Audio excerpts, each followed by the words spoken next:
여러분, 성경에 나오는 인물들 중에서 좀 강단이 세다라고 생각하는 분 있으면 누가 생각나세요? 누가 제일 강단이 셀까? 뭐 신학적으로 가면 뭐 베드로 아닐까 뭐 이런 말 할 수 있는데, 제가 말씀을 묵상하면서 가만히 생각을 해보니까 이런 사람이 있어요. 이 사람이 참 강단이 있어요. 이 사람은 하나님이 부르시는데도 5번이나 거부를 한 사람이에요. 그리고 하나님의 역할을 대신 감당했던 사람입니다. 심지어는 이스라엘 백성이 우상 섬김답시고 이 금 송아지상 만들어 놓고 막 절하고 그러니까 내려가 가지고 막 그거 빠 가지고 가루해 가지고 다 먹여 버리고요. 레위인 들어서 다 이제 죄 지은 사람들 다 죽여 버리고요. 그리고 나서 다시 하나님께 나아가서, 하나님, 저들의 죄를 용서해 주시옵소서. 만약에 그렇지 아니하실 거면 하나님이 쓰신 그 기록 책에 제 이름을 지워버리세요. 이런 말을 감히 할 수 있었던 사람, 대담함을 소유한 사람, 그 이름하여 바로와 맞서서 싸웠던 모세입니다. 모세. 이 사람 참 강단이 장난이 아닌 것 같아요. 그런데 과연 이 사람이 처음부터 이렇게 강단이 있었는가? 이것에 대해서 우리가 생각해 볼 필요가 있습니다. 성경에 등장하는 이 모세의 모습을 가만히 쭉 살펴보면 꼭 그렇지는 않았어요. 이 사람은 원래 자신이 히브리 민족이라는 걸 몰랐잖아요. 근데 어느 정도 이집트의 왕자로 자라고 나서 어느 날 그 사실을 알게 된 거예요. 그리고서 자기가 왕자로 있는 그 나라에 종살이를 하고 있는 그 히브리 민족을 보니까 뭔가 마음이 짠한 거죠.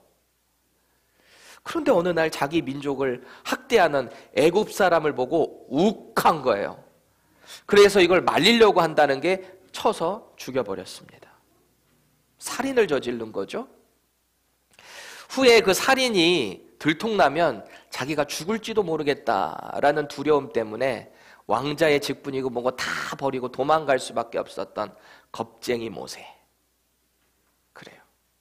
여러분, 그런 생각 해보셨어요? 아니, 그래도 당시에 천하를 호령할 만한 힘을 갖고 있었던 애굽, 이집트의 왕자 정도인데 그 뭐 한 사람 때려 죽였다고 그거 가지고 이렇게 생명의 위협을 느낄 수 있는가?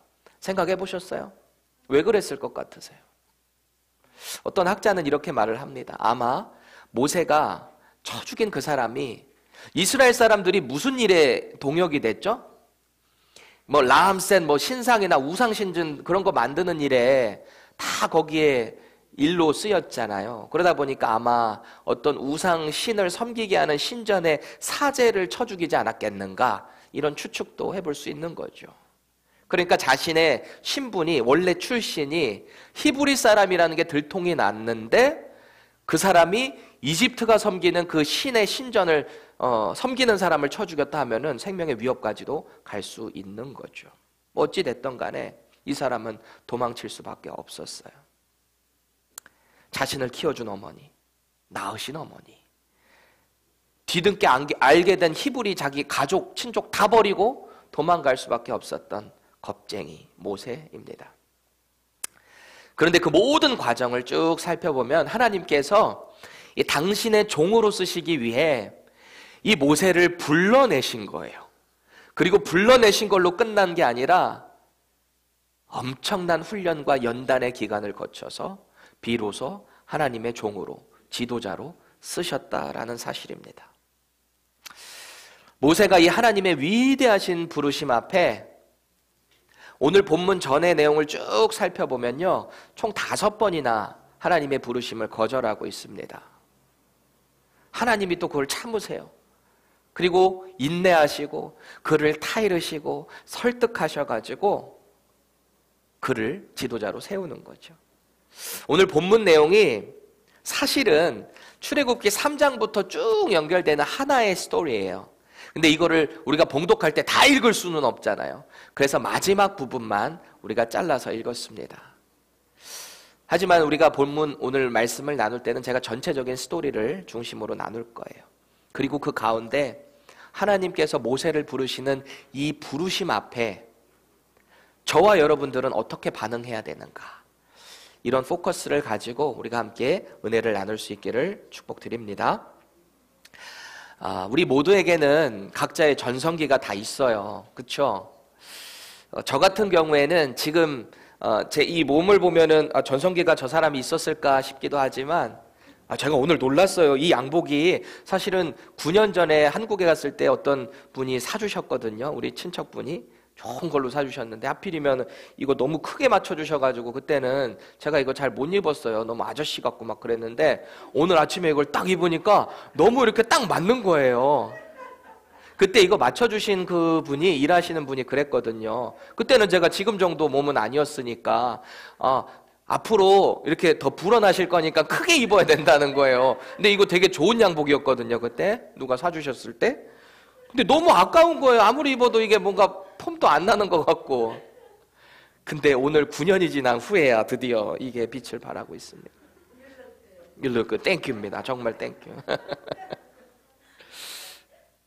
제가 옛날에 말이죠, 전성기 때가 있었어요.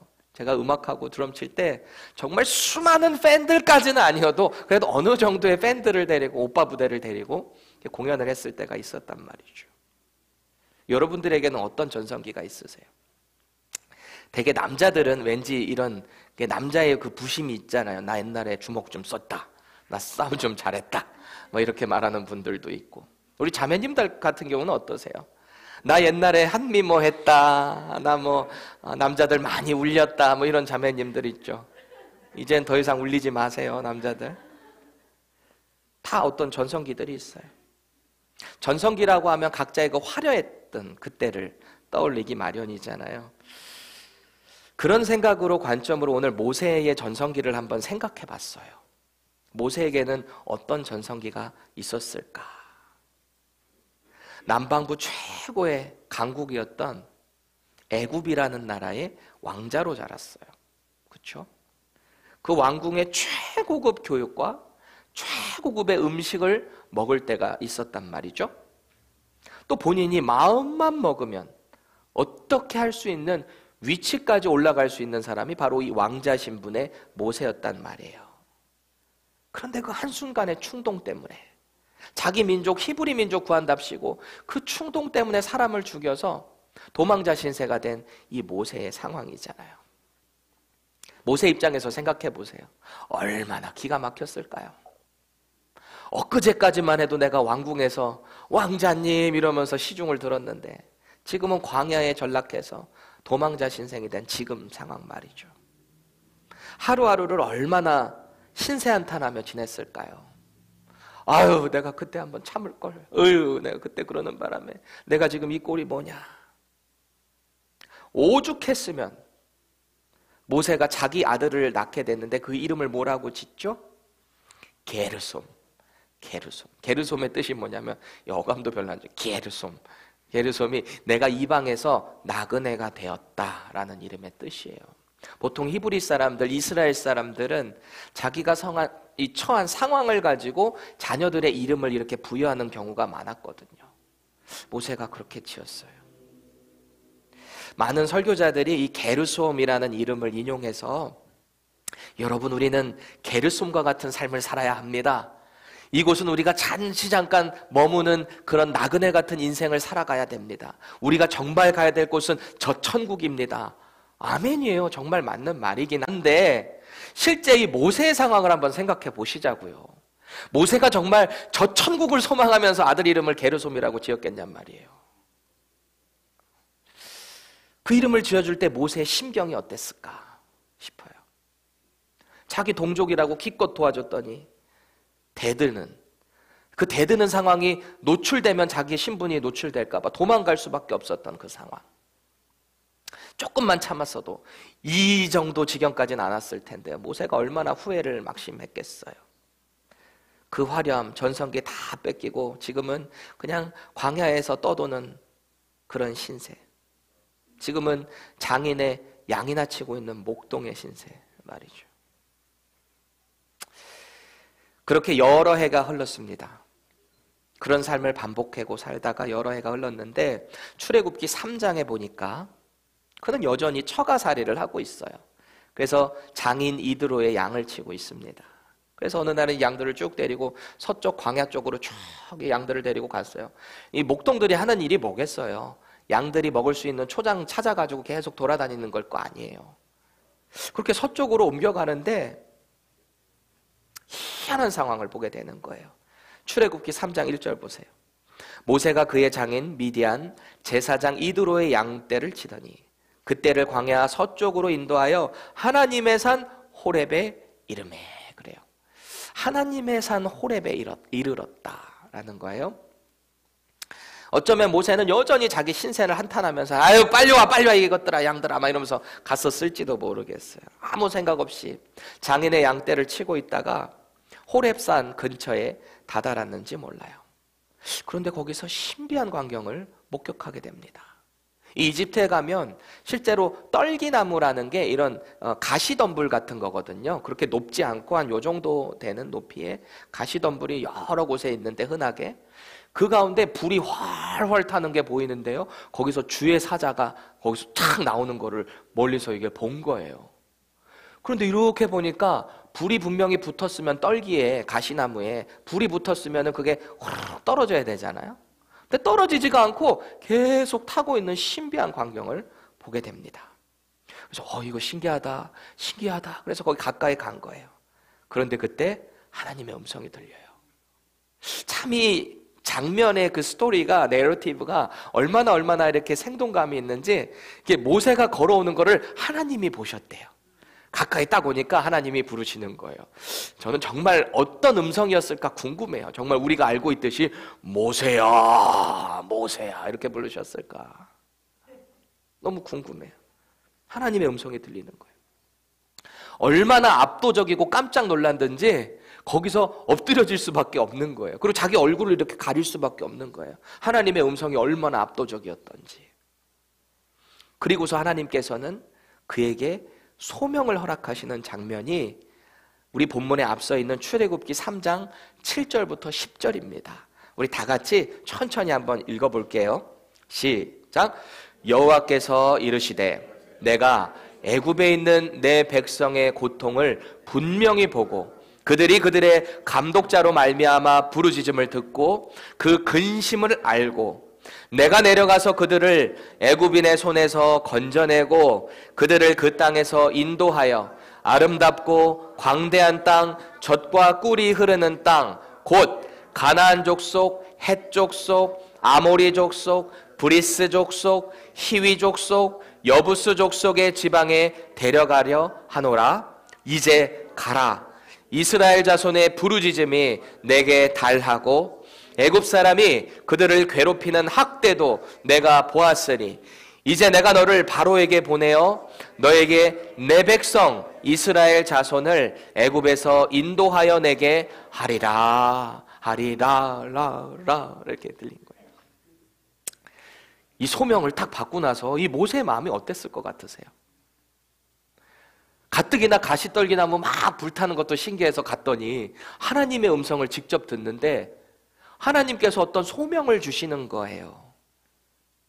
네가 도망쳐 나온 애굽으로 돌아가서 내 백성 이스라엘을 이끌어내라. 그들의 고통과 부르짖음이 내게 들렸다. 그들을 내가 가나안 땅에 인도해서 나를 예배하게 할 것이다. 이제 가라 그러는 거예요. 무기력한 이 모세 목동에 처가살이하고 있는 이 인생 가운데 하나님께서 엄청난 사명을 주셨잖아요. 마침 어떤 무기력한 인생이 교차되고 아무 생각 없이 양을 끌던 그에게 얼마나 이 소명이 든든했을까요? 내가 과연 그 일을 할 수 있을까? 이 생각이기 전에 너무너무 그 미션 자체가 너무 엄청난 큰 미션이라서 놀랐을 것 같아요. 영광스럽기도 하고. 하나님께서 그 430년 동안 종살이하고 있었던 이스라엘 민족을 이 모세를 들어서 해방시키겠다라는데 선봉장으로 쓰시겠다는데 얼마나 영광스러워요. 여러분이라면 어떻게 반응하셨겠어요? 어느 날 하나님께서 초자연적인 상황에서 여러분들을 만나주시는 거예요. 저를 예를 들면 제가 막 지치고 힘들어가지고 아무 무기력한 삶을 살고 아유 내가 어쩌다가 여기 펜사콜라 아니에요 펜사콜라 왔다가 그랬다 그런 게 아니고 예를 들어서 그렇다는 거예요. 내가 어떻게 여기까지 와가지고 막 이러고 있나 이런데 갑자기 하나님이 저를 여기 옆에 큰 나무에서 불이 확 났는데 저를 갑자기 막 부르시는 거예요. 두시가 신을 벗어라. 얼마나 제가 압도가 됐을까요? 오 주님 이러면서 너는 지금 당장 비행기를 타고 한국으로 가서 북한으로 올라가라. 그래서 내 백성을 이끌어내라. 제가 얼마나 영광스럽겠어요. 제가 모세의 상황이었다면 이랬을 것 같아요. 그래 내가 평생 장인의 양이나 칠 바에는 그래 이런 정말 판타스틱한 어떤 좀 이렇게 모험적인 이런 일 좋아했을 것 같아요. 그런데 모세라는 캐릭터는 그러지 못합니다. 여전히 애굽으로 돌아갈 것만 생각만 하면 무서운 거예요. 하나님을 신뢰하는 믿음이 없습니다. 확신의 믿음이 있긴 한데 그 믿음이 뭐냐면 나는 애굽으로 돌아가면 반드시 죽는다라는 믿음이 있어요. 그러니까 하나님이 그렇게 초자연적으로 나타나서 말씀하시는데도 불구하고 자꾸 자기의 두려움이 더 앞서는 거예요. 용기와 패기라고는 찾아볼 수 없는 나약하고 무기력한 양치기의 모습입니다. 하나님의 부르심 앞에 순종하지 못하는 인생을 보면서 우리는 어떤 생각을 갖게 되나요? 하나님이 어떤 일을 부르실 때 거기에 순종하지 못하는 사람 크게 두 가지 이 종류에 처한 분들인 것 같아요. 첫 번째는 내가 주체할 수 없을 만큼의 부귀영화를 갖고 있어서 별로 그 콜링에 관심이 없는 경우, 부족한 게 없어서 하나님의 부르심에 거부를 하는 거죠. 두 번째 어떤 경우가 그러냐면 너무 실패와 좌절을 많이 경험해서 도저히 일어날 수 없는 상황에 하나님의 부르심을 거부할 때가 있습니다. 오늘 모세의 경우는 이 두 번째 경우에 해당하는 거죠. 그래서 모세는 이제 하나님의 그 영광스러운 부르심 앞에 자신의 나름대로의 설득력을 총동원해서 하나님을 설득하기 시작합니다. 저는 아닙니다. 이렇게 말이죠. 총 5번이나 거부하기 시작하는데요. 하나하나씩 간단하게 살펴볼게요. 첫 번째 거부가 언제냐면 출애굽기 3장 11절입니다. 읽을게요. 시작. 모세가 하나님께 아뢰되 내가 누구이기에 바로에게 가며 이스라엘 자손을 애굽에서 인도하여 내리까? 그래요. 내가 누구이기에. 두 번째 거부는 3장 13절입니다. 시작. 모세가 하나님께 아뢰되 내가 이스라엘 자손에게 가서 이르기를 너희의 조상의 하나님이 나를 너희에게 보내셨다 하면 그들이 내게 묻기를 그의 이름이 무엇이냐 하리니 내가 무엇이라고 그들에게 말하리이까? 누가 너 보냈냐 하면은 제가 누가 보냈다고 말해요? 이거 누가 믿어요? 그 말이잖아요. 세 번째 4장 1절입니다. 이렇게 거부해요. 모세가 대답하여 이르되 그러나 그들이 나를 믿지 아니하며 내 말을 듣지 아니하고 이르기를 여호와께서 내게 나타나지 아니하셨다 하리이다. 그러는 거예요. 누가 저를 보냈다고 합니까? 하니까 하나님 뭐라 그러셨어요? I am who I am. 이게 히브리어 말로 번역하면 나는 나다. 이게 더 이게 표현하기가 더 어렵잖아요. 나는 나다. 이게 스스로 있는 자다라는 뜻이거든요. 태초에 만세 이전부터 계셨던 분, 그분이 너를 보냈다라고 하라. 이렇게 얘기를 했을 때 분명히 안 믿을 거라는 거예요. 그래서 거부하는 거예요. 그리고 네 번째는 4장 10절입니다. 모세가 여호와께 아뢰되 오 주여 나는 본래 말을 잘하지 못하는 자니이다. 주께서 주의 종에게 명령하신 후에도 역시 그러하니 나는 입이 뻣뻣하고 혀가 둔한 자니이다. 저 같은 사람이 어떻게 가서 거기서 벌벌 떨고 아무 말도 못할 겁니다. 거부해요.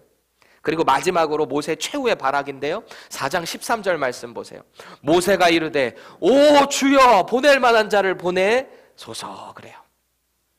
이 네 번째 거부하고 다섯 번째 거부에 똑같이 나오는 표현이 있는데 뭐예요? 오 주여 이거예요. 오 주여. 오 God, I can't do it 이러는 거죠. 두 번이나 오 주여 이러면서 막 애걸복걸하는 거예요. 저는 정말 아닙니다. 번지수 잘못 찾으셨습니다. 그러는 거죠. 제발 그 뜻을 거둬주세요 하는 거예요.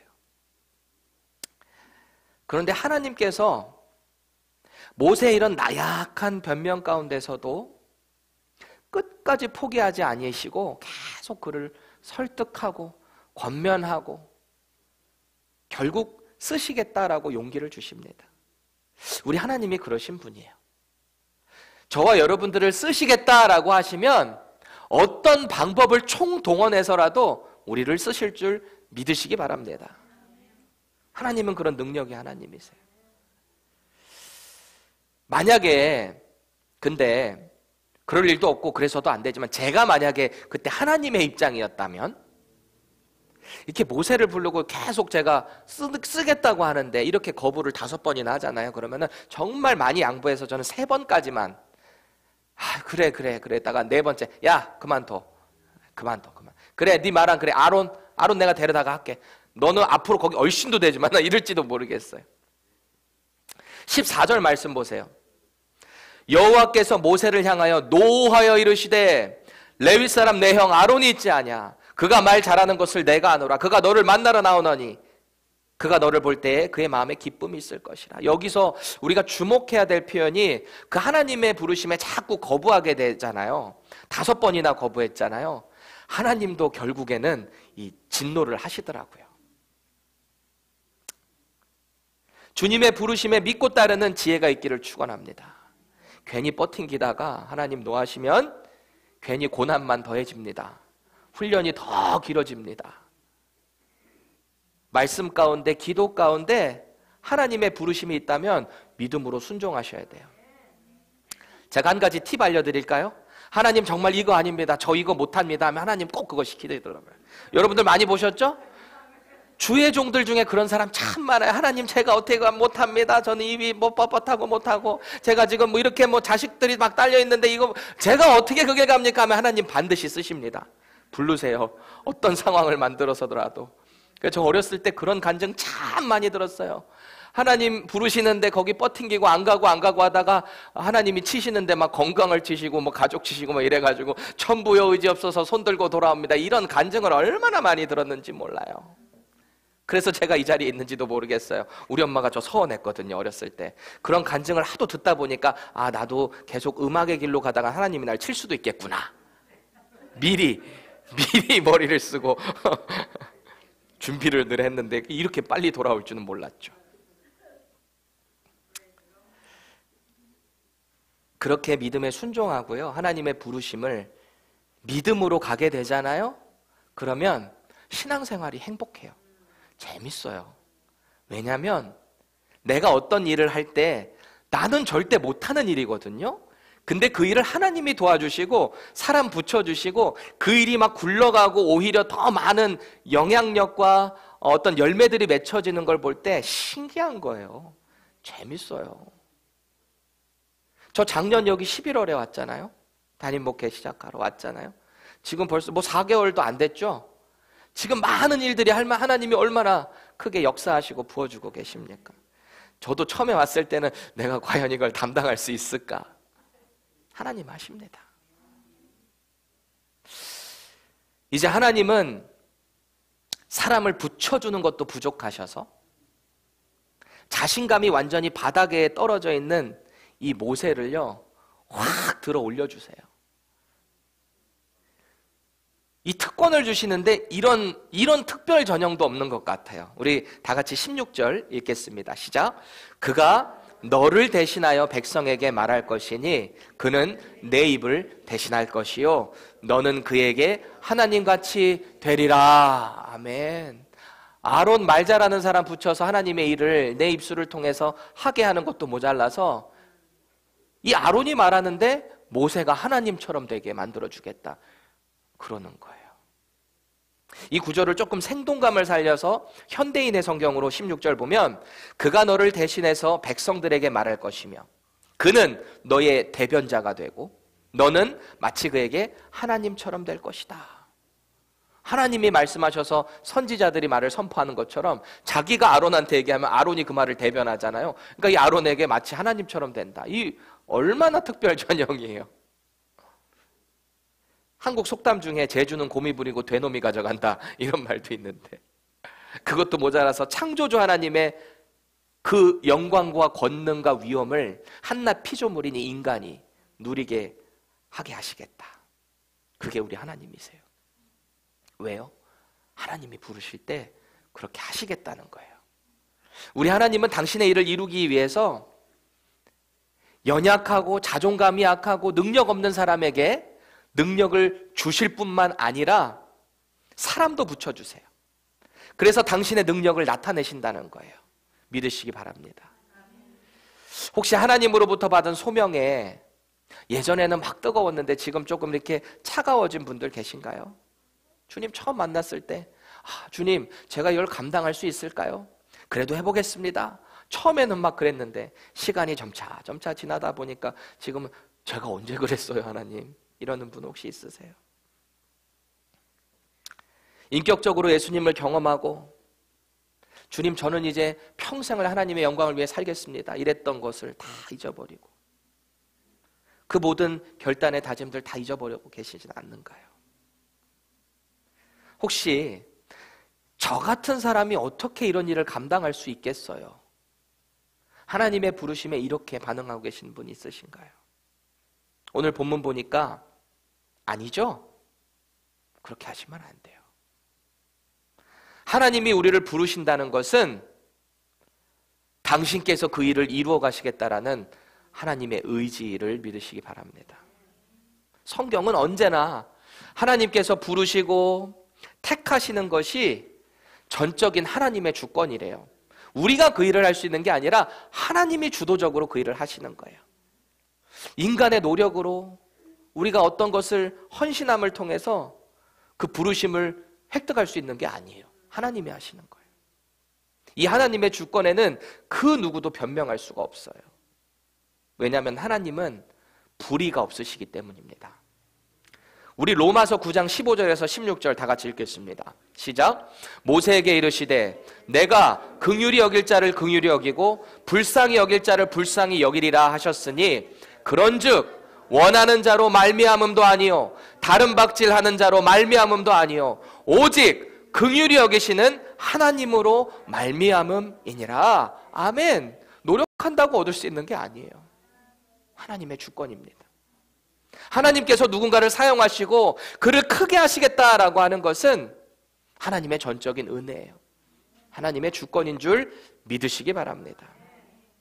출애굽기 15장에 가보면 홍해바다를 건너요. 이스라엘 백성들이 건너고 나서 얼마나 감격적이었겠어요. 이게 말이나 되는 일이에요.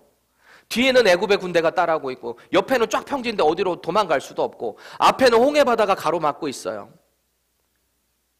완전히 이제 우리는 죽었구나 할 그때 하나님의 종이 기도하기 시작하고 밤새 하나님께서 바람을 불어서, 여러분 이거 땅 낸다고 쫙 열리는 영화가 아니에요. 성경에 보면은 밤새 모세가 기도를 했을 때 바람이 불어서 이게 쫙 홍해바다가 열리는 그 장면을 보고 그 길을 건너고, 바다가 땅까지 나갔으면 분명히 이렇게 뻘처럼 질퍽질퍽할 그것도 아니고 마른 땅처럼 돼서 건너고, 이스라엘 백성들이 다 건너고 나니까 이 애굽의 군대가 거기를 따라 들어갔어요. 이 사람들도 용기 있는 사람들이지. 따라 들어갔는데 하나님이 확 덮어버리시잖아요. 저는 지금 이 얘기를 하면서도 온몸에 전율이 돋는데 그 현장에 있었던 이스라엘 백성들은 어땠을까요? 와, 우리 하나님 정말 대단합니다. 얼마나 찬양을 했던지 출애굽기 15장에 그 영광을 경험한 모세 그리고 미리암이 하나님을 찬양하는 장면이 나와요. 그 초자연적인 설명할 수 없는 기적 앞에서 이들이 할 수 있는 게 뭐였겠어요? 하나님 찬양하는 것밖에 더 있었겠어요? 얼마나 결단을 했겠어요? 우리 이제부터는 하나님만 믿겠습니다. 우리가 어떤 어려움과 역경이 있을지라도 이제 하나님의 그 능력을 신뢰하겠습니다. 그런 믿음의 결단들 다 하지 않았겠어요? 그런데 수루 광야를 하루, 이틀, 3일 걸어가는데 물이 없어요. 얼마 전에 경험한 홍해바다인데, 그 기적인데 마실 물이 없으니까 지도자 모세를 향해서 원망하기 시작합니다. 그게 우리의 모습이에요. 그게 우리예요. 이스라엘 뭐라고 할 거 없어요. 저와 여러분이라면 좀 달랐을까요? 아니에요. 우리 더 심했을지도 몰라요. 그렇게 꾸역꾸역 걸어가다가 드디어 어떤 우물의 물을 탁 발견하게 된 거예요. 와, 살았다. 이제 물 마시면 되겠다. 라서 쫙 마셨더니 써서 마실 수 없을 정도로. 제가 이 마라에 있을 그 장소에 이집트에 갔었거든요. 가서 거기 물은 없었지만 거기가 이 홍해바다랑 좀 가까운 지역이에요. 그리고 실제로 홍해라는 그 바다의 염도가 이 사해바다 다음으로 그렇게 높대요. 그러니까 그 물들이 아마 이쪽으로 흘러 들어와서 그랬던지 왜 너무 짜면 쓰다라고 느낄 정도로의 감각이 있죠. 마실 수가 없는 거예요. 그래서 이 사람들이 기대하고 가서 마셨더니 도저히 써서 마실 수가 없으니까 마라, 쓰다라는 뜻의 마라라고 이름을 붙인 거죠. 얼마나 실망했겠어요. 그 갈증이 더 심해졌겠죠. 그걸 마시고 나서 더 원망이 극에 달하는 그때 모세를 향해서 이러는 거예요. 도대체 우리가 마실 수 있는 물이 어디 있습니까? 당신 지도자 맞아요? 얼마나 원망을 했겠어요. 그래서 모세가 하나님께 부르짖는 거예요. 성경에는 그 기도 내용은 나와 있지는 않지만 아마 이랬을 것 같아요. 하나님, 도대체 제가 어떻게 해야 돼요? 하나님이 이 사람들 데리고 나오라고 해서 여기까지 왔는데 이 마실 물도 없으면 제가 어떻게 해야 돼요? 하나님, 저 좀 도와주세요. 이렇게 기도하지 않았겠어요? 하나님이 저 부르셨잖아요. 책임져 주세요. 그랬겠죠. 그래서 이내 하나님이 응답을 해주시는데요. 출애굽기 15장 25절 함께 읽겠습니다. 시작. 모세가 여호와께 부르짖었더니 여호와께서 그에게 한 나무를 가리키시니 그가 물에 던지니 물이 달게 되었더라. 거기서 여호와께서 그들을 위하여 법도와 율례를 정하시고 그들을 시험하실세. 그래요. 여기서 나오는 한 나무가 킹 제임스 버전에서는 The Lord showed him a tree라고 이야기하고 있는데 a tree를 보여주셨다고 하는데 뭐 우리가 생각하는 tree는 큰 나무 같은 이거 던지기 좀 너무 어렵잖아요. 이거를 좀 NIV가 좀 더 생동감 있게 번역을 했는데 그래요. The Lord showed him a piece of wood. 그래요. piece of wood. 여기 a piece of wood에는 하나님의 능력이 담겨져 있어요. 엄청난 뜻을 포함하고 있어요. 우리가 영어 그래머에서 볼 때 정관사 the하고 부정관사 a의 차이가 있죠. 그렇죠? 정관사 the는 반드시 딱 지정된 그 나무여야 돼요. 그런데 부정관사 a는 여기저기 떨어져 있는 나무 중에 아무거나 집어도 되는 거예요. 하나님께서는 네가 무슨 나무를 집든지 간에 그거 던지면 그 물 달게 해버리겠다 라고 말씀하시는 거예요. 하나님의 능력이에요. 하나님께서는 모든 당신의 역사 가운데 이 일이 되게 하시는 분이세요. 출애굽기 4장 17절에서 나약하고 무기력한 모세를 부르시면서 이렇게 명령하시잖아요. 오늘 본문 마지막 절인데 너는 이 지팡이를 손에 잡고 이것으로 이적을 행할지니라. 이 지팡이가 뭐예요? 자기가 지금 양으로 목동으로 치면서 들고 다니는 일반 지팡이잖아요. 이 지팡이를 때로는 양떼를 지키기 위해 맹수 같은 것들이 오면 무기로도 썼지만 혹은 구덩이에 빠진 양을 건져내기 위해서 이런 도구로 쓴 나무잖아요. 유용하죠. 필요하죠. 그런데 이 나무 지팡이 가지고 무슨 그렇게 능력을 행할 수 있겠어요? 그냥 평범한 나무 지팡이인 거죠. 그 지팡이가 뭐 그렇게 대단하다고 이 강대국인 애굽으로 가가지고 이 지팡이 가지고 이스라엘 백성들을 탈출시킬 수 있겠어요? 그런데 하나님이 그 지팡이를 사용하시면 그 지팡이가 뱀으로 변하는 거예요. 하나님이 사용하시면 그 지팡이를 나일강에 대면 피바다로 변하는 거예요.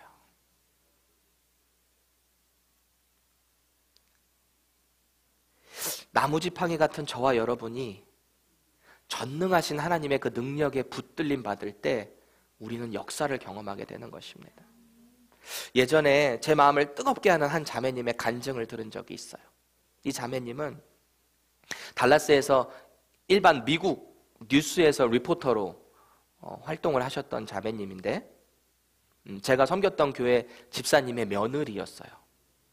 참 외모도 아름다우시고 똑똑하고 믿음도 좋았던 자매님인데 어느 날 이 자매님이 자꾸 허리가 그렇게 아프시더래요. 그래서 에드빌을 먹었는데도 이 통증이 가시지를 않는 거예요.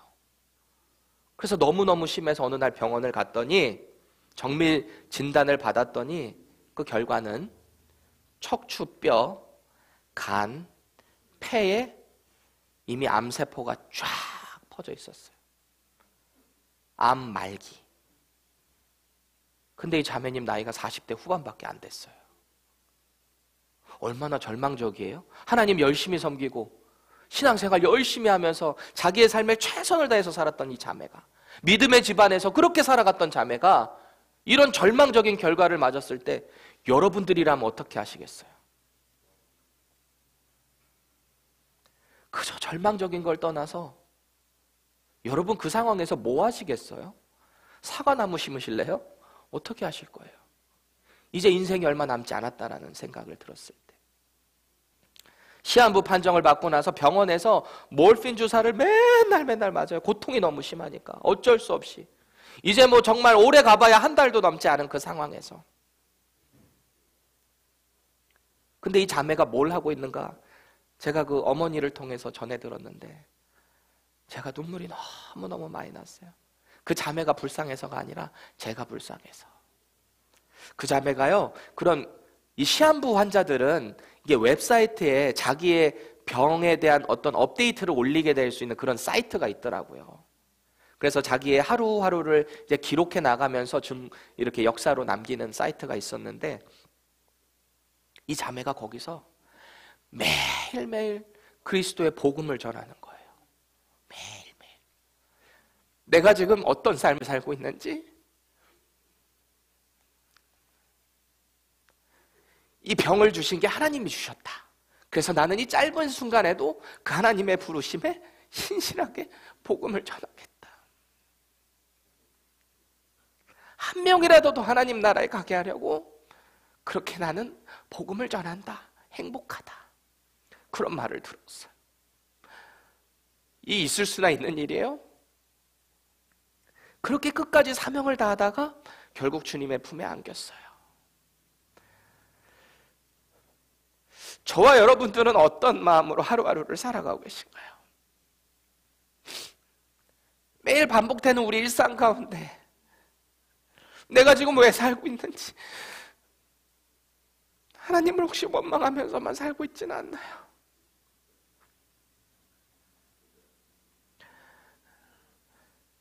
하나님께서 저와 여러분을 만나 주셨을 때는 하나님의 뜻이 있으셔서 우리를 부르신 거예요. 하나님의 복음을 위해 살아가라고. 그 소명이 뭐예요? 여러분들 어떤 소명 받으셨어요? 그 소명이 현재 진행형입니까? 아니면 그냥 스탑돼서 포기한 채 살아가고 계십니까? 우리는 오늘 한 영혼을 부르시는 그 하나님의 부르심 앞에 겸허하게 하나님의 능력을 신뢰해야 합니다. 하나님께서 우리에게 주시는 소명은 각자 다 달라요. 제가 지금 여러분들에게 다 목회자에게 신학가라는 말이 아니잖아요. 누군가는 목회자로 부를 수 있고, 누군가는 세상의 삶에서 세탁소를 하시는 분으로, 뷰티 서플라이 하시는 분으로, 간호사로, 학생으로, 의료인으로, 법조계 사람으로 그렇게 살아가요.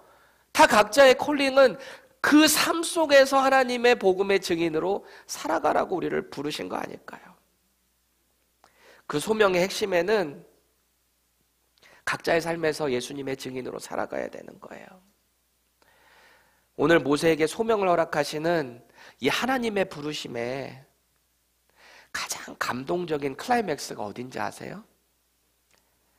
우리 4장 19절 말씀 함께 읽겠습니다. 시작.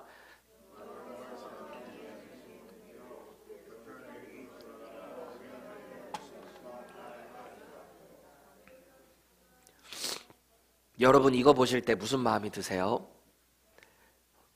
하나님이 그 소명을 다 주시고 나서 모세에게 또 다른 명령을 하나 하시는데, 자 이제 애굽으로 돌아가. 근데 이 뒤에가 중요해요. 네 목숨을 노리는 자가 다 죽었다. 모세가 애굽으로 돌아가기 가장 두려워했던 게 뭐였어요? 나 죽는다. 내가 했던 일 기억하고 나 죽이는 사람들이 여전히 살아있을 것이다. 그 믿음에 확신이 있었는데 하나님이 그걸 알려주시는 거예요. 야, 내가 다 처리했다. 다 죽었어. 너 가 이제. 모세의 두려움을 평강으로 바꿔주신 거예요. 하나님의 부르심은 이미 모든 것을 다 준비하셨다라는 증거를 믿으시기 바랍니다. 물론 그 과정 가운데 어려움이 있을 수 있어요. 제가 날마다 꽃길 걸어간다라고 하는 얘기예요. 분명히 어려움이 있어요. 소명자로 살아가면요, 생각지도 않던 오해들이 생길 수도 있고요, 내 의도한 대로 되지도 않고 자꾸 어려운 일들이 더 가중되는 일을 많이 경험할 수 있어요. 오죽하면 예수님께서 나의 복음대로 살아가는 너희들에게 이제 점점 가족이 원수가 될 것이고 점점 이웃의 관계가 어려워질 것이고, 이 말 왜 하신지 아세요? 그게 소명자의 삶이기 때문이에요. 하지만 강하고 담대하게 기뻐하라는 거예요. 왜요? 예수님이 이미 십자가에서 모든 권세, 사망 권세를 이기셨기 때문입니다. 그 주님과 함께 걸어가기만 하면 돼요. 하나님이 우리를 부르실 때, 어떤 사역을 맡기실 때 내가 경험해보지 않았다고 해서 자꾸 거부하지 마세요. 하나님이 그 일을 감당하게 하실 거예요. 왜냐하면 우리 하나님은 저와 여러분들을 만드신 분이세요. 우리의 연약함을 그 누구보다 잘 아시는 분이 우리 하나님이세요. 저와 여러분들이 정말 이 믿음 가지셨으면 좋겠어요. 그래서 하나님이 부르실 때 아멘, 주님 제가 여기 있습니다. 저는 과연 능력이 없지만 하나님을 신뢰하는 그 믿음으로 걸어가겠습니다. 이런 믿음의 고백이 저와 여러분들에게 있기를 예수님의 이름으로 간절히 축원합니다. 아멘.